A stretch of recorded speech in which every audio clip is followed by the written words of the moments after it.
Well,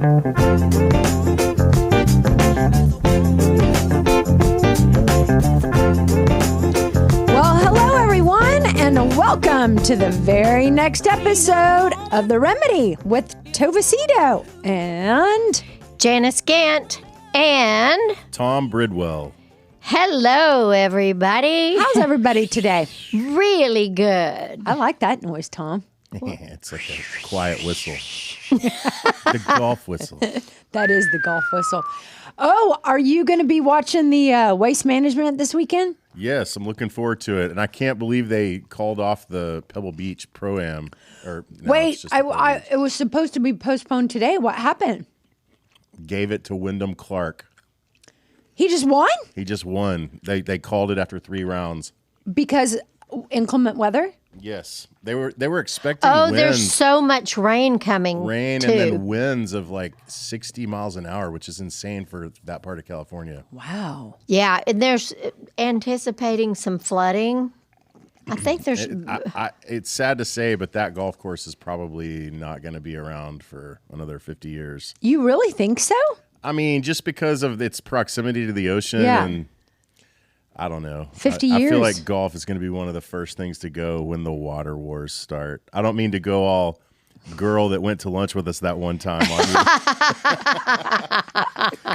We're all looking. I'm looking at Tova thinking, "Oh my goodness!" I'm like, 50 years isn't that long. The money's going to dissolve, and the golf courses are going to float into the ocean. I guess what I'm saying is that if drought becomes an issue, then water conservation will become a thing, and golf courses will be the first thing that has to go. That makes sense to me. I mean, it's such a luxury thing that It is. Yeah. Pebble Beach sure is pretty. Oh my gosh, Carmel. So where did holy cow. Scheffler end up? 5th? I can look that up on the interwebs, but he was in the top 10 for sure. Yeah, I sure like him. Mm-hmm. I'm a fan of Scotty. He's awesome. So yeah, Waste Management. I don't know how we got on golf. But I don't know either. Waste Management. You asked me if I was going to watch the Waste Management, which is the craziest tournament of the year. I mean, that one is like do you know anything about that? No, I really don't. It is a total shit show. It really it's is. It's like the anti-golf. Oh, it is? So everybody's talking through it all? Screaming. It's like if golf meets WWE. Yeah. That's hilarious. I mean, they throw stuff on the course. It's like everything that golf is not. It's a lot of drinking. I mean, it's like that's pretty much the main focal point is just beverages. Getting wasted. Yes. for the spectators, but Yes. and then the guys actually play golf. Yes. I mean, I wouldn't be surprised. I've seen guys chug beers on hole number 16 or whatever the par like 3 players? is. Yes, because I don't think I've ever paid attention to that. It's hilarious. They're almost done with the round and they'll chug a beer just to get the crowd to go nuts. Oh, that's really funny. fun. The only That's person hilarious. the only person I ever saw was, what was the guy in the first tee that did it? He drank the White Claws. Oh, I can't remember. God, I loved him. Scheffler was T6. Okay. So top 10 because there was like a bunch of them. Yeah. Okay, we need to thank. Oh, I meant to look up our sponsor and I didn't. But so we have nobody to thank this week. But if you would like to be our sponsor for an upcoming episode, we make it super easy. You can Zelle us or you can Venmo at Tova-Sido. And every episode's about $200 because Tom is big time. He is big time. He is in the top echelon. Of course, right where he belongs. Uh-huh. So we'd love your help. Whether you are a corporate or individual sponsor, we would love for you to consider an upcoming episode. And if you are a corporate sponsor, we will brag about your business or your articles. We might even make up a little song and dance. Maybe. Yeah. It's a really good idea. Yeah, don't you think? And if you're an We'll make a individual, commercial. we'll talk about how fabulous you are. That's right. And if we don't know you, tell us how fabulous We'll make you it are. up. We'll make it up. And if you would like to go along with your sponsorship, if you would like to, if you would like for us to discuss a certain topic, Yeah. send ideas away. We'd love it. Yeah. We would always be interested in any topics. Sure. Yeah. We get a lot of good ideas from our listeners. So this week's topic, we are finishing what we started last week. Janice, as many of you know, wrote an amazing book called Prince Charming is Dead or in Rehab. Speaking of a commercial. Yep. Maybe you should sponsor this. Maybe I should. I would be happy to. You can get it on Amazon. The Yes. audiobook is available along with the Printed. version. It's an excellent book. It's an excellent gift. Make your children read it. I mean, I just think it's geared. Thank you, Tova. It's written for women, but because it's Prince Charming is Dead or in Rehab. But I think it's just relationship advice. It's not even just dating. It's not just for women. It is a relationship book. Yeah, it is. And there's a lot of information in it that is applicable to just a married couple. Or, yeah. I think people who are married are going to be listening to this topic last week and this week and be like, ouch, I've got some work to do.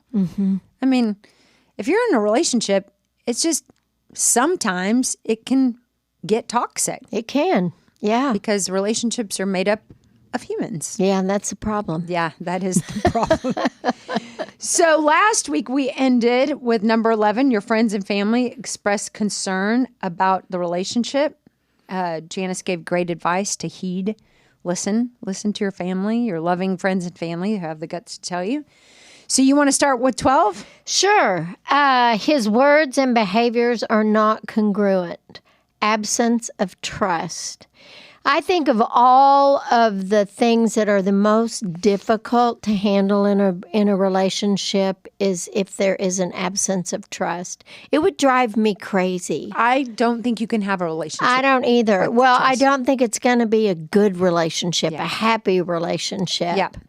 I don't trust anybody completely, 100%, but I trust Craig as much as I'm ever going to trust a man that I'm in a relationship with. Yeah. And it's a lot. I trust him a lot. I would be shocked if he ever did anything to break my trust. Acted the fool. Yeah. I can't even imagine it. Yeah, I can't imagine Tom can't doing imagine it either. And Tom, I know Maureen would never do that either. But I just think that in any relationship, I think that's why teenagers and parents can have a lot of angst and anger and between them if the child or the parent.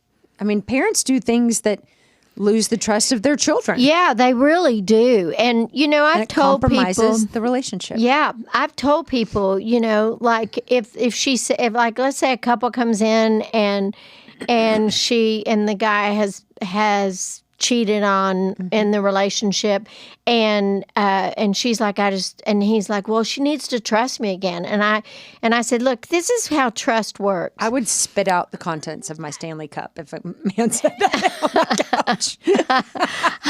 I said, so if you tell your wife that you had a hamburger from McDonald's and you had pickles and mustard and ketchup on it, and then you leave the paper on the floor in the car, and she gets in there and there's onions in there, but you didn't tell her the whole story. Mm-hmm. You left off the onions. Mm-hmm.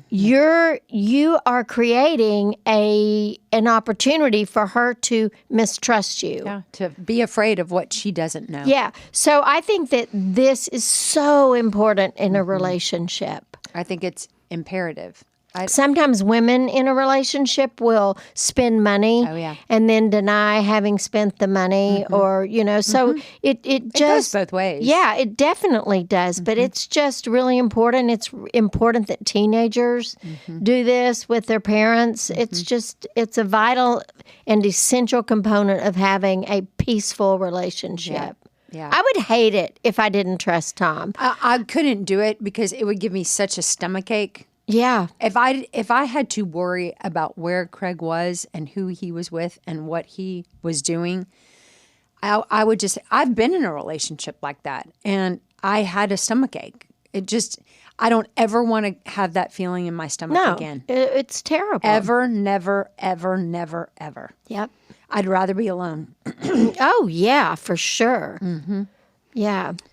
Tom, you want to do 13? Sure. You do not feel free and easygoing when you're with him. You feel drained after being with him. This is just awful. Yeah, this is a no-brainer.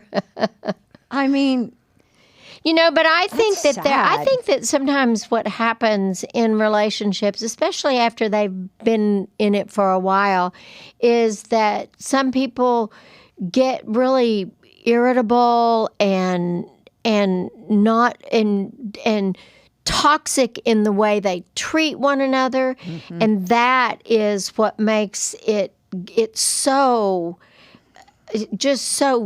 tense, and it's not easy going. In relationships, look, everybody's going to have an argument now and then. Everybody's going to be disappointed in somebody. But it is really, really, really important that your relationship feels comfortable. oh yeah. And not stressful. Yeah. And I think a lot of people live in a very stressful situation. That actually makes me sad. Craig was gone to Dad's weekend this weekend, and I loved that he was gone and he was with his boys, but I couldn't wait for him to come back. Yeah. My life is so much better because he's a part of it. And there's no chaos. No, you're not tense. Yeah.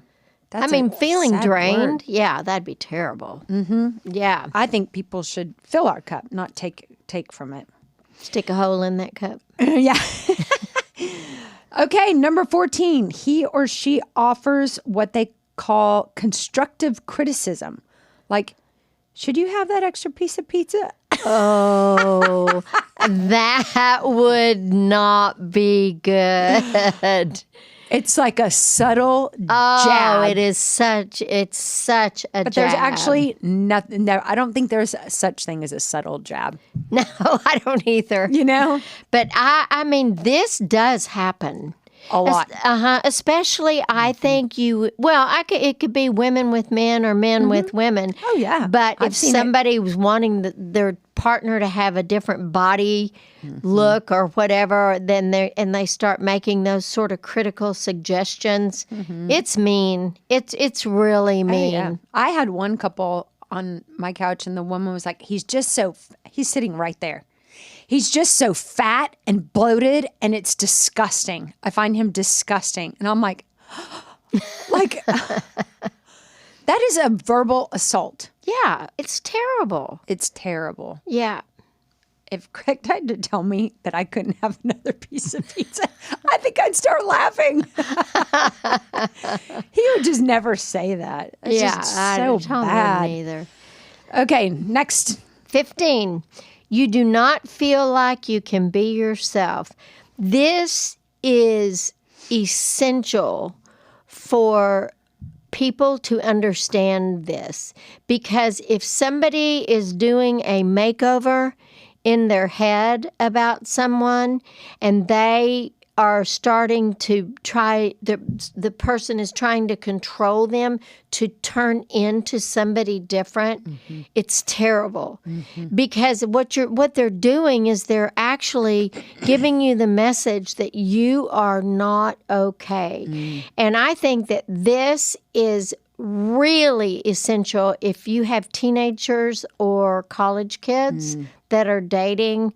I think this is very important. Yeah. Yeah, I do too. I think so. I'm curious when I think about this one. Where is the fine? Because where is the fine line? And I'll let me explain. Because there are parts of Craig and our relationship that him being him encourages me just by him being him, and has inspired me to change and to be like. Craig is very patient. Craig is very calm. Craig goes about things very methodically. I don't. I don't have, those are not, I am very impatient, and I can be, let's go. And so so I guess the difference is if he was consistently trying to say, you need to da-da-da, and you need to da-da-da, and you need to da-da-da, instead of me just observing a behavior in him and that inspiring me versus him trying to change me. Well, That's the difference. And I do think that people can make a request. Like, let's say if he's right on, he wants to leave the house at 6:00 to be somewhere at 6:15 or vice versa. And you're always late and blah, blah, blah. And that's just, he's not comfortable with that.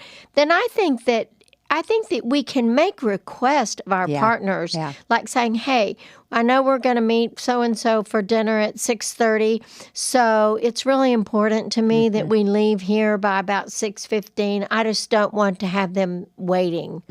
So I think that is okay. And even if somebody's continuously late, if you can encourage them and say, would you be willing for us to leave right on the dot to be on time. To be on time. That would drive me crazy. Yeah, it would not work for me either. So I don't think that we don't. It's not that we don't make requests of people. Yeah, that's an important clarification. Yeah, because we can ask for what we want in a relationship. We just can't. There's a difference between making a request and trying to control. Yeah, and being overly critical. Yeah. You're always late. Yeah. Ew, that voice. No, just bye. Okay, Tom, you got the next one? Yes. You don't have a positive feeling about the future. Ew. Well, and I think that can be like if you're thinking that this person is going to cheat or they're going to, not do a job, work, or whatever that is. Yeah, I think when you futurize, if you don't feel happy and it doesn't feel positive, then I think that's a giant red flag. Yeah. And I think that is definitely a sign of that somebody, I would encourage somebody to really think about getting out of that relationship. That's I love that word, futurize. What do you see? What do you feel when you look in the future with this person? Yeah. Is it going to be like it is right now? And is that going to be enough for you? Yeah. Good one. Okay, you? You. Go for it. Oh, okay. He complains about your schedule. Tom never has never I'm giggling because complained about my schedule. And I could give Craig a ton to complain about because with the weddings and I work late some nights. I mean, that dude never complains about my schedule. That's a nice thing. It is a nice thing. It's a very nice thing. He could complain. Yeah. Do you complain about your schedule? No, I love my schedule. But it's a lot for somebody to put up with. Yeah. Yeah. With 3 kids. And I mean, we have 5 kids between us. Yeah. And we have a lot to juggle. And he works a lot. I work a lot. And travel. And I mean, we could. Yeah. But I don't like that. I'm glad I don't do that. I hope none of our listeners do that. Number 18, he has a victim mentality, blaming others for their issues. Yep. Give an example of a victim mentality. Well, for somebody who's not clear about what that is. Okay, so let's say somebody says, well, I mean, the only reason I don't come home on time is that I am being encouraged by my boss to go out with them. So, but it's not me, it's him. And he's the one that's really forcing me to do that. And so then, so then the partner can't even make a request or try to understand it. Because, so if you have a victim mentality, your behaviors are because of somebody else. Yes. Your quote unquote bad behaviors are because of somebody else. Yeah. I didn't want to go to that strip club, but I'm telling you, my boss made me go. Okay. He was going to fire me. Can I have your boss's number, please? Oh, gosh. Yeah, that might be one of the most unattractive qualities in a human being. Somebody not taking responsibility and blaming somebody else for why they did what they did. Yeah. Or said what they said. Or behaved the way. Well, what do you expect when you blah, blah, blah, blah, blah? You make me so mad, I have to yell at you. Yeah.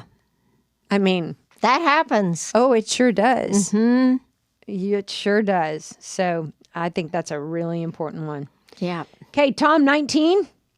He is extremely competitive. So I guess this means with his partner. Yeah. Don't you think? Because it Yeah, could or- because most people, some guys in their business world are very competitive. Yeah. I think What were you there's going to say, Tom? healthy I could competition. say it could be with like wanting to always be right, or Oh, yeah. and Yeah, also that's a maybe good point. Sometimes with the kids, you could sort of, I don't know. I think sometimes success as well can be like if the woman starts to make more money or get more recognition, or that can be hard on some men. Yeah. Yeah. I'd be. Tom would love it. Yeah, I'm like, if I was Hey, a smart babe, guy, you get to retire. If I was a smart guy, I I've gone would- up on my fees by 10 times. yeah, I think a smart man would be ecstatic Exactly. for his partner. Exactly. Okay, number 20, you are expected to do all of the work, all of the planning, and all of the making of the reservations. Why do you think this one is a red flag, Janice? Well, I think it's the expectation that the let's say the guy is not willing to say it's an expectation means that it's just going to happen that way, rather than, hey, would you mind making the dinner reservations, but just having it as be an expectation. I think expectations are premeditated resentments, and so one I of my think favorite things you've ever said on this podcast. and I think it's really important that it maybe like an expectation is going to be different than, hey, would you mind making the reservation for dinner? That's a request, and if the other person says, "Now I don't want to do it, but would you do it this time?" Then you negotiate that. But I just think the expectations, I think you want to be really careful of expectations in relationships. Yeah. And we all have them. Yeah. We all have them. So I think the important thing is to communicate the expectation. Yeah. And so And then negotiate it if it's not Yes. going to work for both parties. That's right. That's right. And understanding that when you make that request, it doesn't mean you're always going to get it. That's right. That's right. Sorry. Too bad. I don't want to do that. Exactly. Okay, Tom, why don't you do 21? You find yourself making excuses for your partner's behavior. This is a huge red flag. Yeah. I mean, and I think a lot of people do this. Well, he didn't mean to. He didn't mean to go out with that other girl. I think you did. or yeah. Yeah. Like you said last week, he was tired, or she was exhausted, and he didn't mean it. I lost my temper first. I was I'm the a hard instigator. person to live with. Yes, yes. I think we need to be real careful of those. I think so too. I think people have, nobody makes us do these things. If we do something, then that's our choice. Yeah. So I think we have to own it. Yeah, I do. No, I do too. Yeah. Okay, Janice, finish this off Okay. with 22. Last one. You constantly feel insecure.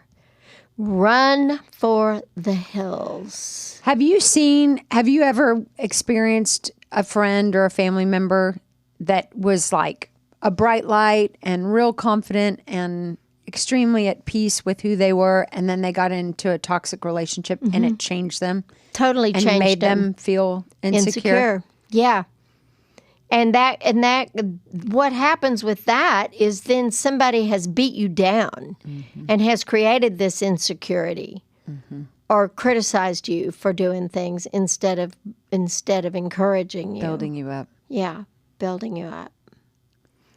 So Wow. toxic That would be sad. relationships I think that there is a possibility that some of these things can be negotiated and changed. But if you find yourself in a relationship and there are several of these that you are struggling with, I really encourage people to either get out of that relationship or go seek help. Yeah. Especially if you're dating. If you're dating, it's a little easier to get out of a relationship. Sure. But even if you're married, I think that some of these things can happen as you continue to be in that relationship. And I think it's worth having another person that is trained to be able to negotiate this. Yeah, help you work through. And it's easier for a therapist to be able to look at a guy, let's say, and say, dude, you cannot do that. It's not, that is not okay. Because if their wife has said it again and it just turns into the want, Charlie she Brown. just complains all the time. Yeah. And it's like, well, there's a reason she's complaining Yeah. all the time. Or vice versa. You know, I feel relationships, I think, can be, God, just like such a gift. You know, relationships can build us up. Relationships can make us better. Relationships can elevate us as humans. And it helps us grow. Yeah. It helps us to Yes. get to understand ourselves on a different level. Yeah. Yeah. Bring out the best in us. Yeah. And no relationship is perfect, not one. But gosh, I mean, you read this stuff and you're like, if you're engaging in this level of toxicity, do something about it. Yeah. Really, life is too short. Yeah, and too long. if you find yourself in a relationship also that is bringing you to tears on a frequent schedule, Yeah, that's a great little. then that is a sign that there's something that is not okay. And maybe if you're a guy and you're not a crier, maybe if you're always mad, yeah, you know, if you get angry a lot, yeah, take a look at that. yeah, for sure. Yep. Well, I think this was fantastic. Good. Great job in your book, Janice. Oh, thanks, Tova. I appreciate the commercial. Well, no, it was a great book. I mean, it felt like, I mean, it's not free therapy because it's a book that you have to buy, It's not expensive, though. but it is a hell of a lot cheaper than Than we are. yes. And so just some amazing tips. I mean, I really need to get this from my daughter. I just thought about that earlier when I said your kids need to read it. It's a really important self-help, self-care, self-preservation. Thank you, All the Tova, things. so much. It's a great book. It's a great book. Thank you. Thanks, guys, for listening to Yes, us. thanks for listening. Hope you all have an amazing week.